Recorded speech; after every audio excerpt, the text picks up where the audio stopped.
चौथा अध्याय। देवताओं द्वारा देवी की स्तुति। ध्यान।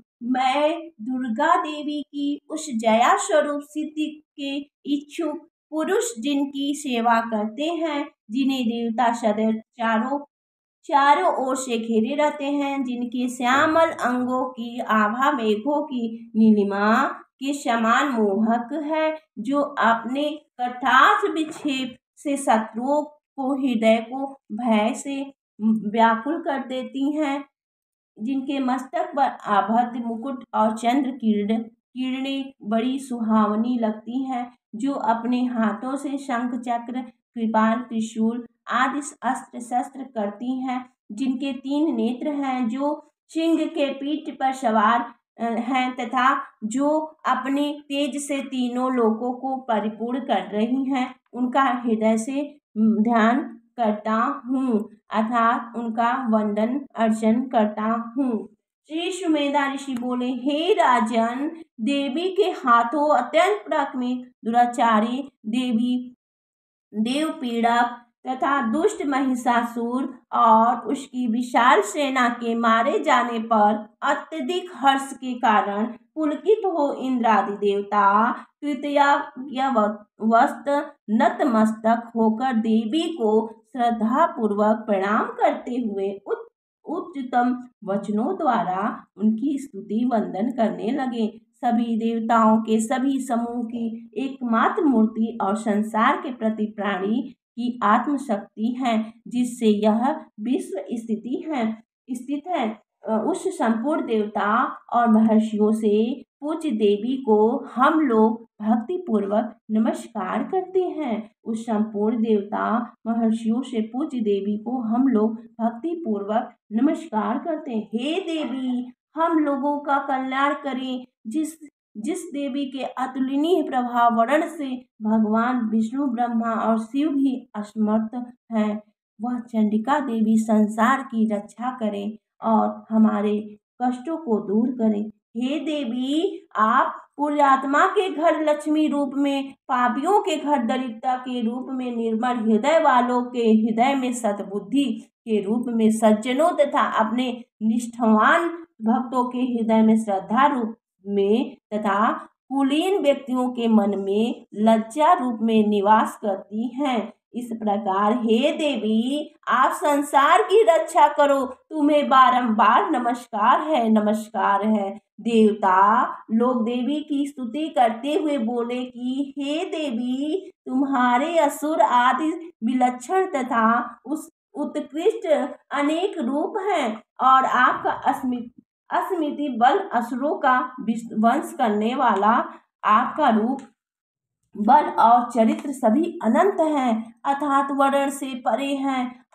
अतः हम लोग आपका वर्णन करने में असमर्थ हैं। हे देवी, तुम ही संपूर्ण संसार की उत्पत्ति का कारण हो और सतस्व रज तम गुणों वाली होती हुई भी आप सभी प्रकार के विकारों से मुक्त हो। आपकी महिमा का पार ब्रह्मा, विष्णु, महेश आदि देवता भी नहीं पा सकते हैं। हे देवी, यज्ञों में जिस स्वाहा के बोलने से देवता लोग तृप्त होते हैं और जिस स्वधा से पितृ लोग संतुष्ट होते हैं, जिसे बोलकर सभी मनुष्य देवताओं और अपने पितरों को संतुष्ट करते हैं, वह स्वाहा और स्वधा तुम ही हो। हे भगवती, सभी विकारों से मुक्त जितेंद्रियों तत्वों को ही सार वास्तु मनाने वालों तथा मोक्ष की अभिलाषा मुनिजनों द्वारा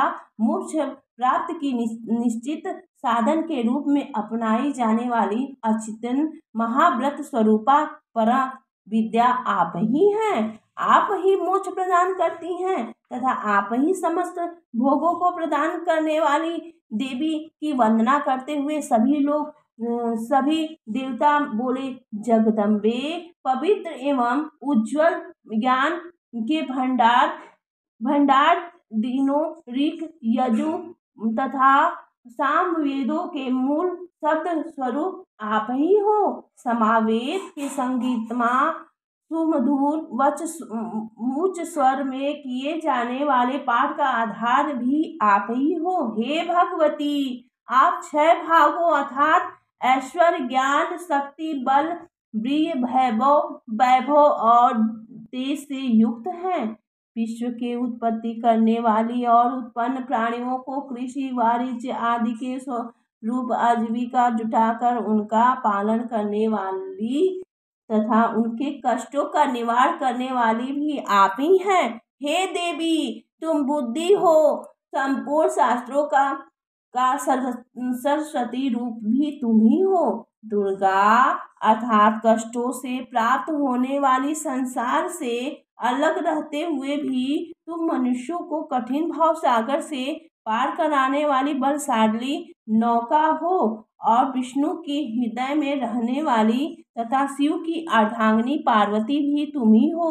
हे देवी, यह बहुत आश्चर्य की बात है कि निर्मल मुस्कुराहट वाली पूर्णिमा के चंद्रमा के समान, पूर्णचंद्र बिंब के समान उत्तम तथा स्वर्ग के समान दीप्त क्रांति पूर्ण संसार को मोहने वाली तुम्हारा रूप देख कर भी महिषासुर तुम्हारे ऊपर क्रोध हो गया और अस्त्र शस्त्रों प्रहार किया। हे देवी, आपकी क्रोध पूर्वक भयंकर टेढ़ी भवे और उदय काल के चंद्रमा के समान भयकारी रक्तमा मुख को देखकर भी वह दुष्ट महिषासुर मर नहीं गया।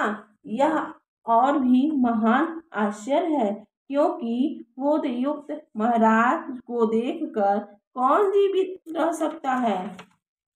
हे देवी, महिषासुर की विशाल सेना को आपके अग्नि के समान क्रोध में क्षण मात्र में भस्म कर दिया। ऐसा देखकर हम लोगों ने यह अनुभव किया है और इस निष्कर्ष पर पहुँचे हैं कि आप परमात्मा स्वरूप हैं। आपके प्रसन्न होने पर जगत के प्राणियों का अभ्युदय होता है, उन्हें सुख वैभव मिलता है। इसके विपरीत आपको क्रोध क्षण भर में ही असंख्य कुलों का सर्वनाश कर देता है। देवी, हमारी आपसे प्रार्थना है, आप हम पर प्रसन्न हो और हम पर अपनी कृपा बनाए रखें। हे देवी, जिन व्यक्तियों पर आपकी अनुकंपा होती है, वे अपने क्षेत्र में सदैव सम्मानित होते हैं तथा यश के साथ साथ उन्हें धन की भी प्राप्ति होती है। धर्म तथा अपने परिवारजनों के पालन में भी वे समर्थ होते हैं। हे जगजननी धर्मात्मा, मनुष्य आपकी अनुकंपा को प्राप्त करके ही प्रतिदिन श्रद्धापूर्वक धर्म कार्यों को करने में समर्थन होते हैं और आपकी कृपा से ही जीवन काल में सभी प्रकार के भोगों को भोगते हुए अंत में तुम्हारी प्रसन्नता से ही स्वर्ग और मोक्ष को भी प्राप्त कर लेते हैं। हे दुर्गे, संकट के समय स्मरण करने वाले मनुष्यों के संकट को आप नष्ट करती हैं और अच्छी दशा में भी याद करने वाले मनुष्यों को आप सभी प्रकार के भोगों को प्रदान करती हैं तथा उन्हें सद्बुद्धि भी प्रदान करती हैं। इस संसार की दरिद्रता, दुख तथा भय को नष्ट करने में तुम्हारे अलावा और कोई समर्थ नहीं है। हे जगदम्बे, आप संसार के पीड़ित लोगों के दुख का दूर करने एवं उन्हें निश्चित सुख देने के लिए तथा नरक के अधिकारी लोगों के दुख को दूर करने के लिए अत्यंत पापी जीवों को भी स्वर्ग में पहुंचाने के लिए संग्राम में आप उनका वध करती हैं। दुष्ट प्राणियों पर कृपा करने वाला आपके सिवा और कौन है। हे अम्बे, आप अपनी क्रोध पूर्वक दृष्टि से ही असुरों को नष्ट कर सकने वाली होने पर भी उन पर अस्त्र का प्रहार करती हैं। इसका अर्थ है कि हमारे शत्रु आपके शास्त्रों के स्पर्श से पवित्र होकर स्वर्ग को प्राप्त करें। हे देवी, यदि उन शत्रुओं पर आपकी ऐसी उत्तम बुद्धि रहती है तो भक्तों के लिए क्या पूछना और कहना। हे देवी, आपके अग्नि समान तेज वाले खड्ग की भयंकर चमक से भी उन असुरों की आंखें नहीं फूटी। इसका अर्थ यह है कि उनकी दृष्टि शीतल चमक से भी उन असुरों की आंखें नहीं कीड़ों को प्रदान करने वाले आपके मुख पर टिकी हुई थी। आपके मुख की ओर देखने से ही वे खड्ग के तेज से बच गए थे। हे देवी, तुम्हारा यह स्वरूप स्वाभाविक गुण है कि आपका शील स्वभाव दुराचारियों के स्वभाव को भी बदल देता है। आपके रूप का न तो चिंतन किया जा सकता है और ना ही किसी से उनकी तुलना ही की जा सकती है। आपका बल भी असीमित है। देवों के पराजित करने वाले असुरों के दर्प को भी आपके बल ने चूर कर दिया है। असुरों के पास भी प्रवृत्ति का होने के उपरांत भी आपने उन पर दया करके उन्हें स्वर्ग प्रदान किया है। यह आपकी दयालुता का उदाहरण है। हे देवी, तुम्हारा पराक्रम सर्वोत्कृष्ट है।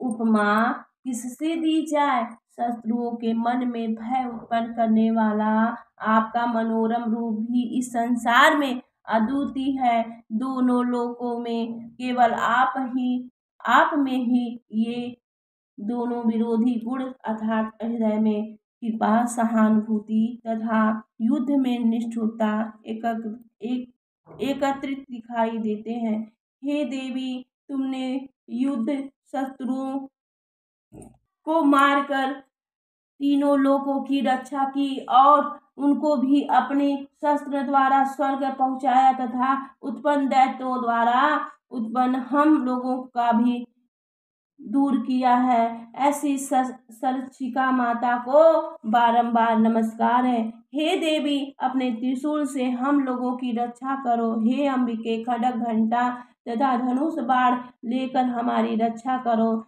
हे देवी, हे ईश्वरी, अपने त्रिशूल को भ्रमण भोज कर पूर्व, पश्चिम, उत्तर और दक्षिण चारों दिशाओं में शत्रु द्वारा उत्पन्न होने वाले संकटों से हमारी रक्षा करो। हे देवी, अत्यंत सौम्य, सुंदर से सुंदर तथा अत्यंत भयंकर और तीनों लोकों में घूमने वाले अपने रूपों से हम लोगों की तथा पृथ्वी, आकाश और पाताल की रक्षा करो। आप अपने कमल के समान कोमल हाथों से धारण किए जाने वाले शस्त्रों से हमारी रक्षा करो। श्री सुमेधा ऋषि बोले, हे राजन, ऐसी स्तुति करते हुए देवताओं ने नंदनवन के दिव्य फूलों, चंदनादि सुगंधित पदार्थों से देवी की पूजा की। देवताओं द्वारा श्रद्धा भक्ति पूर्वक उत्तम पदार्थों, धूपों, दीपों आदि